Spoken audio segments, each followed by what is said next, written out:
Vamos a hacer rápidamente un recuento. Estamos en el Foro para Profesionales de la Salud, Ojo con la Diabetes, Ve por tu Salud, una iniciativa de la Federación Mexicana de Diabetes en su tercera edición. Sabemos que los profesionales de la salud tienen una necesidad muy grande de herramientas y recomendaciones para mejorar la atención que dan a sus pacientes con diabetes, por eso esta mañana estamos aquí.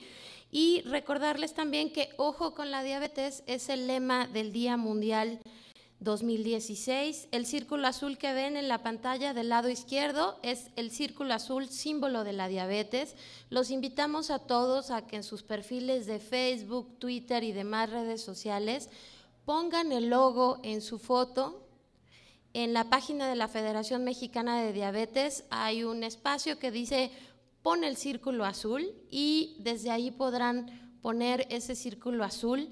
Esperamos ver que el círculo azul está ya en las fotos de todos ustedes para el próximo 14 de noviembre. Les recuerdo que desde la página de la Federación Mexicana de Diabetes también podremos tener acceso a las 3 importantes ponencias de este día. Y bueno, después de estos anuncios, quiero comentarles que después de esta última presentación vamos a dar paso a la sesión de preguntas y respuestas. No me queda más que recibir a la licenciada en Nutrición y educadora en Diabetes, Vanessa Ubaldo. Ella nos va a hablar sobre la postura de la Federación Mexicana de Diabetes sobre edulcorantes no calóricos. Muchas gracias.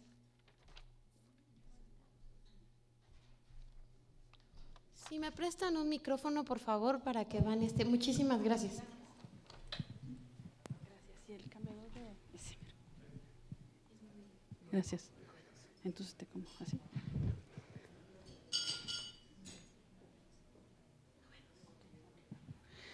¿Qué tal? Buenas tardes a todos. En esta última parte del foro voy a platicarles acerca de la postura de la Federación Mexicana de Diabetes con relación al uso y seguridad de los edulcorantes no calóricos. Adelantándome un poquito a la presentación, si nosotros recordamos, el uso de los edulcorantes no calóricos no es algo nuevo, ya se usan desde hace muchos años, pero también al mismo tiempo están rodeados o siguen rodeados de mitos con relación a su uso y seguridad. Entonces les voy a platicar acerca de la postura de la Federación con relación a esto y las conclusiones que son fruto de la investigación exhaustiva de los edulcorantes no calóricos aprobados en México. Bien, antes de comenzar con la postura propiamente, recordemos que un sustituto de azúcar, un endulzante no calórico, un endulzante sin calorías o un edulcorante no calórico son términos que usamos en forma indistinta para denominar estos productos. En realidad es lo mismo, cualquiera de estos términos está bien empleado. Vamos a hablar, o el término que más voy a usar es edulcorante no calórico. Bien, si recordamos qué son los edulcorantes no calóricos, bueno, un edulcorante no calórico son endulzantes muy potentes, su aporte energético es mínimo y no afectan ni los niveles de insulina ni los de glucosa en sangre. Entonces, cuando nosotros vamos a comprar algún sustituto de azúcar, algún edulcorante no calórico o lo tenemos frente a nosotros en la mesa, entre varias opciones, podemos elegirlos pues con base a su sabor, al precio, si es que lo vamos a comprar, a la calidad, a la seguridad o a lo que simplemente hemos escuchado de estos edulcorantes no calóricos. Con base a esto podemos hacer una interacción de factores y sobre ese decidir si consumimos alguno o no. En este caso vamos a hablar hoy específicamente sobre la seguridad de los edulcorantes no calóricos. Bien. Muy bien, antes de entrar más a profundidad acerca de este tema, les quiero comentar que el documento de la postura de la Federación Mexicana de Diabetes es fruto de investigaciones exhaustivas, tanto de revisión bibliográfica como de la discusión de un panel multidisciplinario de expertos con relación al tema y se enfoca en los edulcorantes no calóricos de mayor uso en México y que están autorizados para su uso precisamente por parte de la COFEPRIS. Están propiamente enlistados en la lista, valga la redundancia, están descritos en el acuerdo donde se determinan que son aditivos o coadyuvantes en alimentos, bebidas, suplementos alimenticios, y también se hace especificación sobre su uso y sus disposiciones sanitarias. Bien, ¿por qué la Federación Mexicana de Diabetes realizó esta postura sobre los edulcorantes no calóricos? Bueno, básicamente esto surge como una necesidad de aclarar dudas y mitos sobre el uso de los edulcorantes no calóricos, hacer saber a las personas, tanto con diabetes como población en general, que pueden tener la seguridad en el consumo de los edulcorantes no calóricos, comunicar que pueden recomendarse también como parte del plan de alimentación saludable y un estilo de vida activo y saludable también, es decir, no funcionan solos, y que la Federación Mexicana de Diabetes, obviamente considerando estos 3 puntos, pues se preocupa por el bienestar físico y emocional de las personas que viven con diabetes, de ahí la importancia de pues quitar estos mitos sobre su seguridad.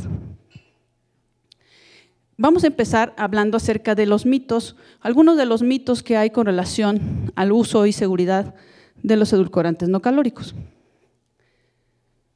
Bien, uno de ellos es que los edulcorantes no calóricos son recientes en el mercado y que por tanto sus efectos en la salud no se han estudiado exhaustivamente. Esto es falso. El primer edulcorante no calórico que se descubrió y se empezó a estudiar es la sacarina en 1879. De ahí se han seguido estudiando las formulaciones, se ingresaron en el mercado mexicano entre los años 50 y 60, obviamente contando con una autorización por organismos de materia de salud, tanto nacionales como internacionales, y que los resultados obtenidos por medio de la postura ratifican el hecho de su seguridad por medio de esta revisión de aproximadamente 500 estudios. Muy bien, si retomamos nuevamente este mito, bueno, vemos que, por ejemplo, en el caso del aspartame, tiene cerca de, más de 100 estudios que garantizan su seguridad. En el caso de acesulfame potásico, más de 90, en la sucralosa más de 100, en sacarina más de 30, y si vemos el último que son glucósidos de esteviol, que es el más reciente en el mercado, van a ver más, pero en este momento es el que está más recientemente lanzado, hay cerca de 200 o más estudios que avalan la seguridad de los glucósidos de esteviol. Entonces, si vemos, no están puestos en el mercado con un par de estudios o escasa evidencia, ya hay muchas investigaciones con relación a ellos, a cada uno de ellos. Gracias. Muy bien, si vemos un segundo mito, vemos que la regulación sobre consumo de edulcorantes no calóricos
la ingesta diaria admisible de cada uno de ellos.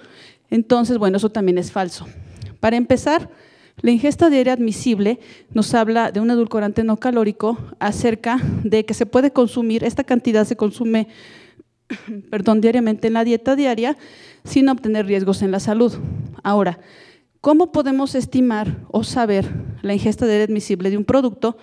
Podemos hacerlo por medio de miligramos por kilogramo de peso, ahorita vamos a ver una tabla, o también se puede estimar por número de sobres de mesa, como los que tenemos actualmente disponibles, para que ustedes vean si es fácil o no sobrepasar la ingesta diaria admisible. Bien, si vemos por ejemplo en el caso de aspartame, tenemos una ingesta diaria admisible en sobres de mesa de 75 sobres al día. Si estamos considerando que cada uno de estos edulcorantes tiene una potencia entre 200 y 600 más veces que el azúcar, es difícil realmente poder superar la ingesta diaria admisible de cada uno de ellos. Cuando mucho, supongamos un ejemplo, consumiremos, no sé, les gusta 6, 7 sobres al día, es difícil, ¿no? Porque también si queremos endulzar más veces el café, agregando más sobres de sustituto de azúcar, no va a potencializar un efecto, es decir, ya no nos va a hacer a saber más dulce. Entonces, con un sobre, medio sobre, cada quien depende del gusto, endulza bien una bebida, por ejemplo. Ahora, si vemos el acesulfame potásico, son 23 sobres al día, que el acesulfame potásico no se comercializa como tal en sobre en México. El acesulfame potásico se mezcla mucho con otros edulcorantes, sobre todo para bebidas, tipo bebidas carbonatadas, por ejemplo, pero si vemos su ingesta diaria admisible, pues también es alta. La sucralosa, que también son 23 sobres al día, sacarina 45 y glucósidos de esteviol, que son los más nuevos, 9 sobres al día, ¿no? Entonces, bueno, también sobrepasar 9 sobres al día de stevia es un poco difícil hacerlo todos los días y aún así no habría daños en la salud. Muy bien. Un cuarto mito es que los edulcorantes producen cáncer. Esto es uno de los principales mitos que se escuchan de los edulcorantes no calóricos. Es un mito también que vino remontado de hace años atrás y bueno, es uno de los, yo diría una de las barreras más importantes que genera el hecho de que los pacientes no acepten el uso de los edulcorantes no calóricos. Esto es falso. Y bueno, la evidencia científica nos indica que no existe relación entre el uso de los edulcorantes no calóricos y desarrollo de cáncer ni otras enfermedades no transmisibles. Y esto además es avalado por el National Cancer Institute, en donde nos indica que no existe evidencia científica clara que considere que los diferentes edulcorantes no calóricos actúen en humanos como factores carcinógenos o cocarcinógenos. Es decir, son muy tajantes en la conclusión y hasta cierto punto más bien nos dan a nosotros como usuarios seguridad de que cualquiera de los usos de los edulcorantes no calóricos no genera cáncer. Bien, un quinto mito es el consumo de edulcorantes no calóricos incrementa el riesgo de diabetes. Esto también es falso. El uso de edulcorantes no incrementa la glucemia, simplemente porque son componentes que no se absorben. Su única función es dar sabor dulce a los alimentos o bebidas que los contengan y se tienen que excretar en menos de 24 horas. Entonces, no generan ninguna alteración ni en glucosa ni en niveles de insulina en sangre. Por tanto, su consumo es seguro y no se asocian con riesgo de desarrollo de diabetes. Un sexto mito es que no se recomienda el uso de edulcorantes en personas que viven con diabetes. Esto también es falso. Las personas que viven con diabetes pueden beneficiarse de un control glucémico si incluyen en su plan de alimentación edulcorantes no calóricos, pero obviamente acompañados de actividad física. Como comentaba al principio, el uso de edulcorantes no calóricos por sí solo no va a mejorar el control glucémico. Además, la Asociación Americana del Corazón y la Asociación Americana de Diabetes indican que estos 3 puntos importantes.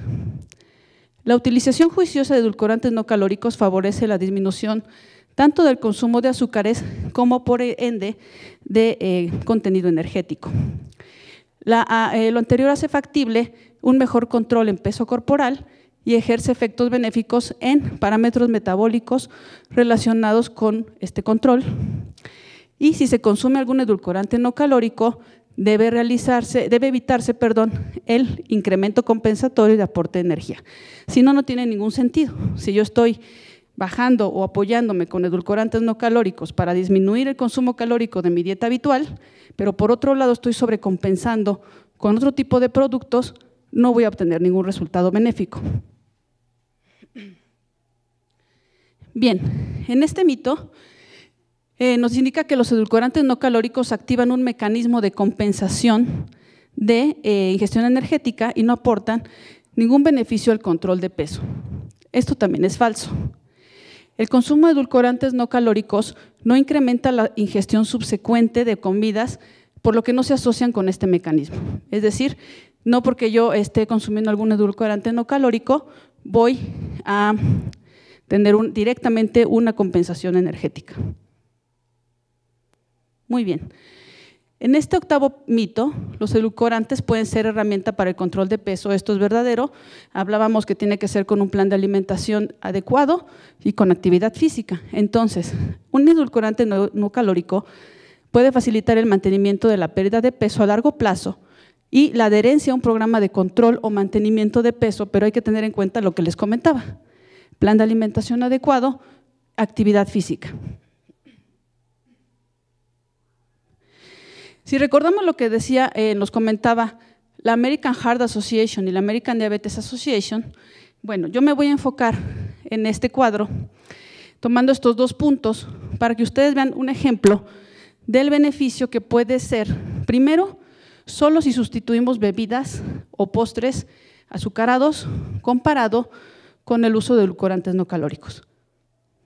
Si vemos este ejemplo, es un menú estándar tomado de un paciente, en donde, bueno, desayuna huevo con jamón, bolillo, jugo de naranja, papaya, café americano, usa azúcar para el café americano, toma como colación galletitas dulces, café americano nuevamente con azúcar, come sopa de verduras, arroz frito, pollo guisado, verduras a la plancha, limonada con azúcar, flan de postre, toma una colación vespertina a base de nueces y cena quesadillas de queso con jugo de manzana y café americano con azúcar. Entonces, por un lado se trata de cuidar porque come sopa de verduras, quesadillas sin freír, por ejemplo, pero ¿qué pasa? Si nosotros tomamos en cuenta las bebidas dulces, donde están incluyendo azúcar o los postres dulces, entonces vemos que si sustituimos todos, solo haciendo el ejemplo de sustituir todos estos alimentos en recuadro morado por algún sustituto de azúcar, vamos a ver lo que pasa.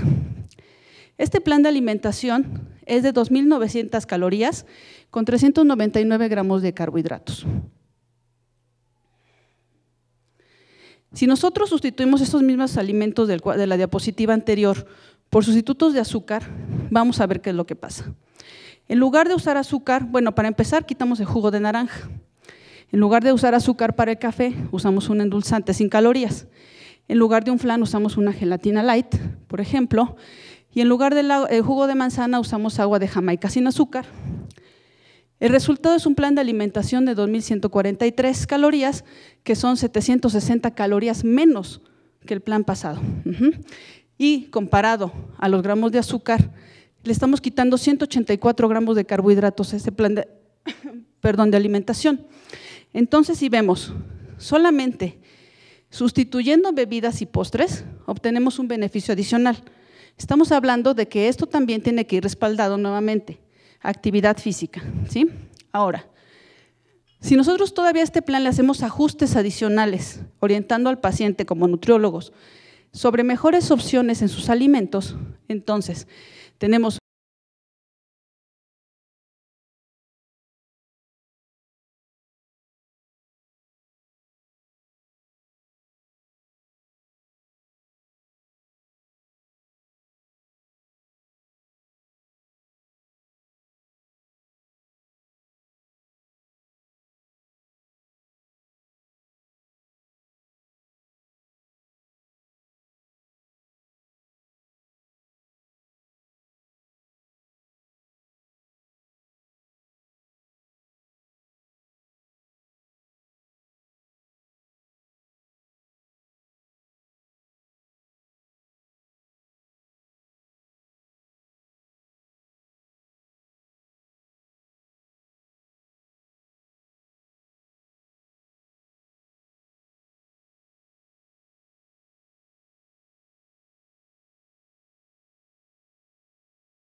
tiene una muestra estadística muy pequeña. Eso por un lado.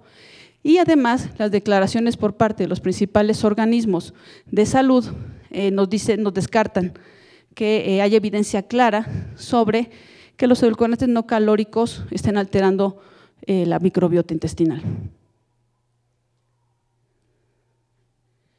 Ahora, si hablamos de consideraciones especiales, hay que tomar en cuenta en quiénes no se recomienda el uso de edulcorantes no calóricos y de qué tipo.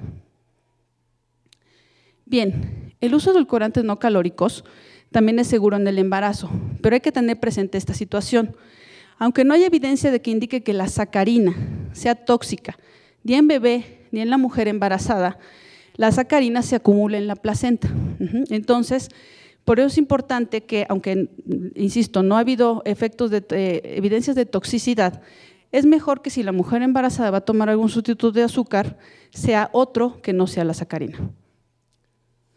Y no se recomienda el uso de aspartame en personas que padecen fenilcetonuria, porque si recordamos, el aspartame está compuesto por 2 aminoácidos, que son ácido aspartico y fenilalanina, y la fenilcetonuria no pueden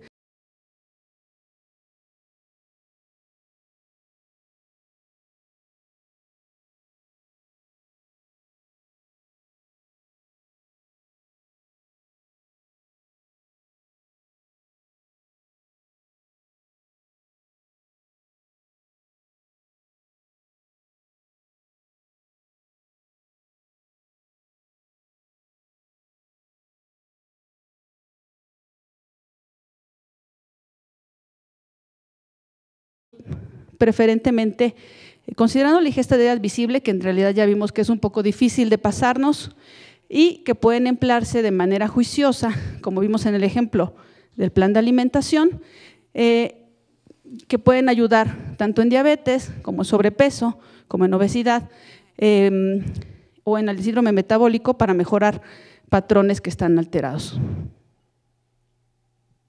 Y finalmente, bueno, el resultado de los trabajos quedó plasmado en el documento que se llama Postura de la Federación Mexicana de Diabetes sobre edulcorantes no calóricos, que ustedes como profesionales de la salud pueden revisar en la página de la Federación Mexicana de Diabetes.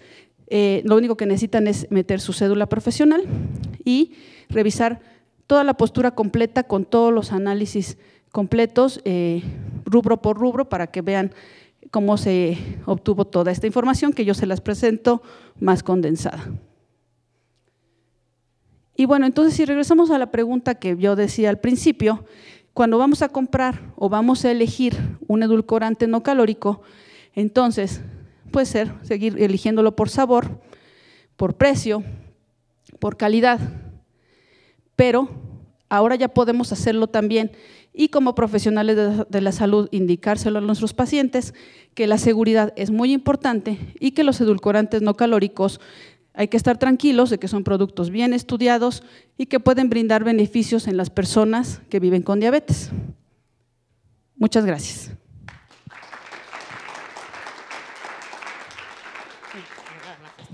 Muchísimas gracias a Vanessa Ovaldo, licenciada en nutrición y educadora en diabetes. Antes de cerrar nuestras presentaciones, vamos a ver un video y mientras estamos viendo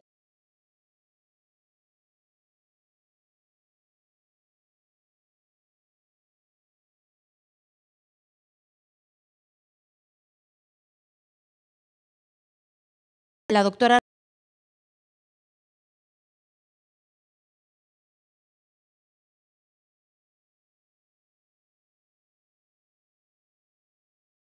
a dar un revestimiento muy importante a la postura de la Federación Mexicana de Diabetes. Quiero pedirles, por favor, les han pasado unas tarjetas, que anoten sus preguntas y que quienes tengan, por favor, preguntas, levanten la tarjeta, pasarán a recoger las tarjetas para que una vez que terminemos de ver este interesante video, podamos dar paso a las preguntas y respuestas para cerrar nuestra sesión de esta mañana. Les agradezco mucho y vamos a ver el video.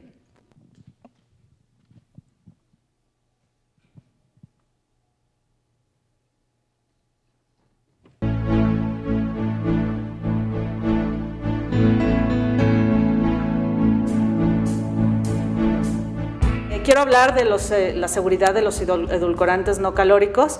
Cuando hablamos de seguridad, queremos decir inocuidad o que no hacen daño a la salud. ¿Por qué me atrevo a decir esto tan seguro? Porque en realidad estos son compuestos que han pasado por toda una serie de pruebas toxicológicas y de seguridad antes de que siquiera lleguen al mercado. Hay veces que tardan entre 6 y 15 años en siquiera llegar a un nivel de estudio donde se puedan aprobar.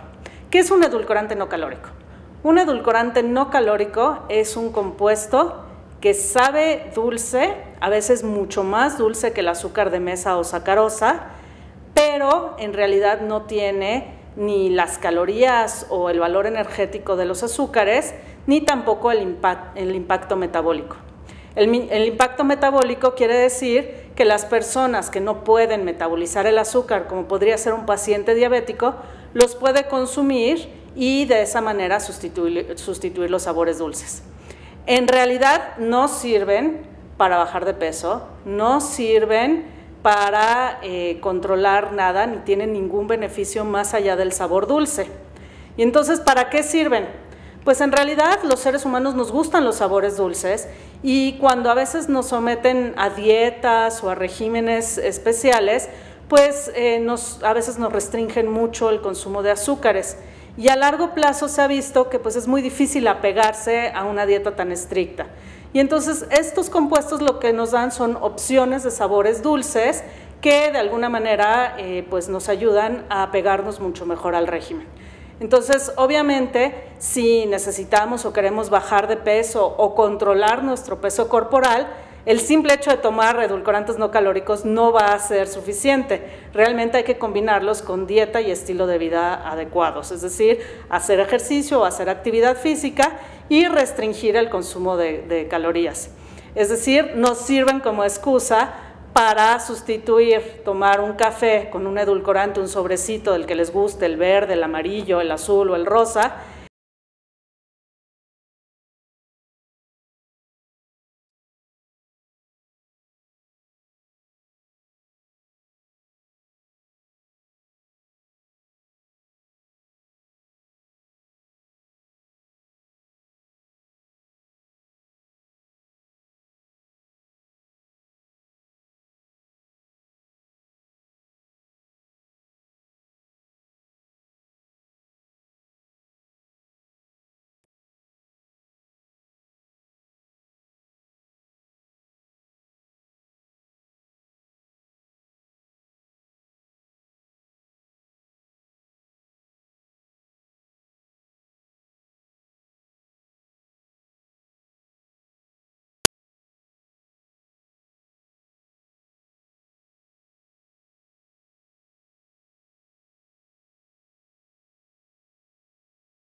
Es importante saber que para que se apruebe un aditivo para uso en alimentos y bebidas, se tiene que usar un compuesto que no se acumule en el cuerpo, ni ese compuesto ni ninguno de los metabolitos que pudieran generarse dentro del cuerpo.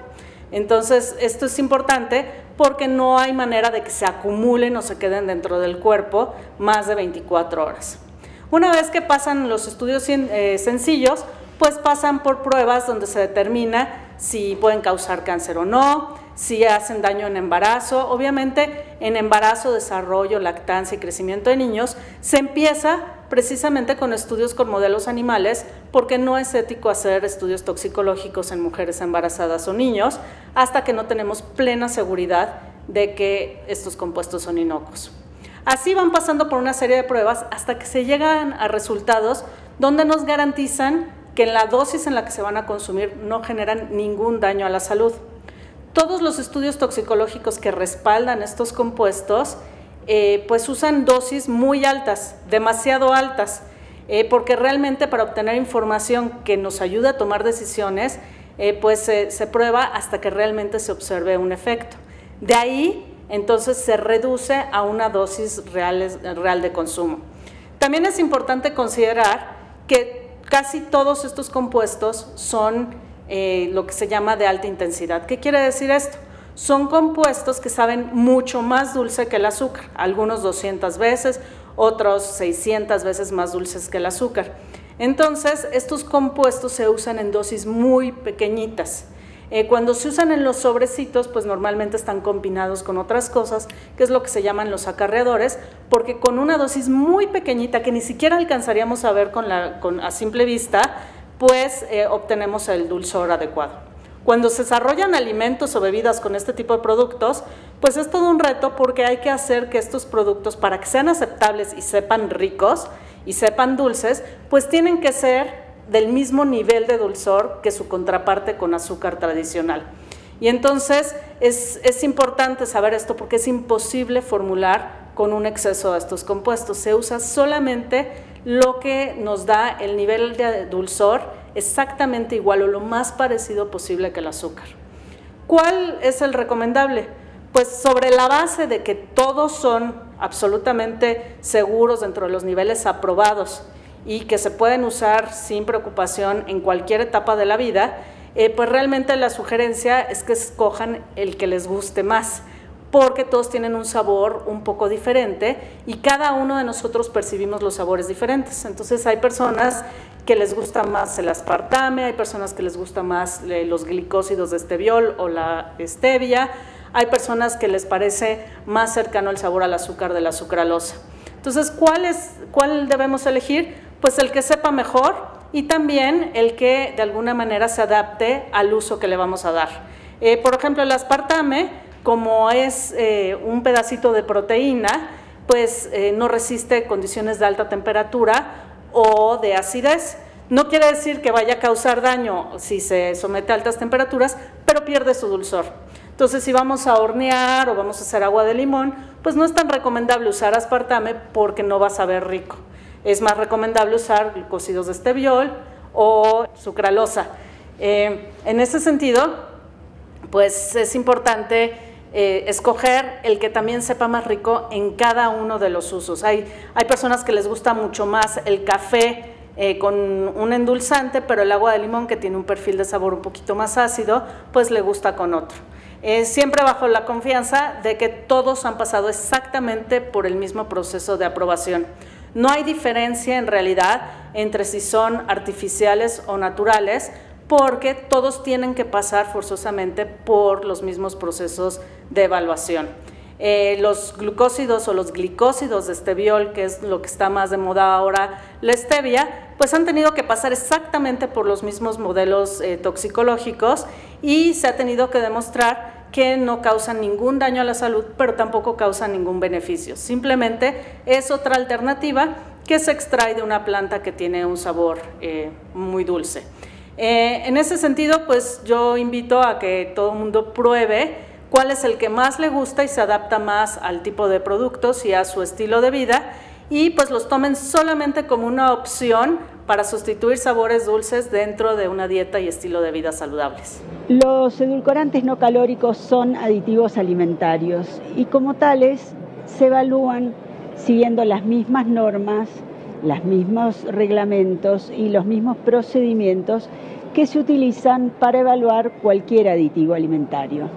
Vamos a ver esto desde el aspecto internacional para tener una idea cabal de la seguridad e inocuidad de los aditivos alimentarios y cómo ésta puede evaluarse, de modo que este tipo de evaluaciones internacionales sirvan de base para las posteriores aprobaciones nacionales de los diversos países en el mundo. Existe un cuerpo conocido con el nombre de Comisión del Codex Alimentarius, que fue creado por dos organismos internacionales, la Organización Mundial de la Salud y la FAO, en el año 1963, es decir, hace ya 63 años, con la idea de generar normas, reglamentos que permitieran garantizar la inocuidad de los aditivos alimentarios y otros compuestos utilizados en la alimentación humana, así como medir también límites de contaminantes, de pesticidas en productos agrícolas, para lo cual la Comisión del Codex Alimentarius se alimenta de los estudios que lleva a cabo en lo que tiene que ver con inocuidad un cuerpo normativo, un cuerpo consultor en realidad, que se llama por sus siglas en inglés JECFA. JECFA quiere decir Joint Expert Committee on Food Additives, es decir, en español, Comité de Expertos Mixto FAO-OMS de Aditivos Alimentarios. El JECFA recibe por múltiples vías solicitudes de evaluación de nuevos aditivos alimentarios y procede a evaluar toda la información disponible hasta el momento. Generalmente la información es provista ya sea por la compañía que ha desarrollado este nuevo aditivo o también se nutre de otras informaciones que son provistas por cuerpos científicos que hayan intervenido en estudios anteriores. Y una vez que dispone de toda la información toxicológica, antecedentes biológicos, ingesta diaria estimada en la población objetivo, y esto es fundamental para poder establecer lo que va a ser la conclusión final del JECFA,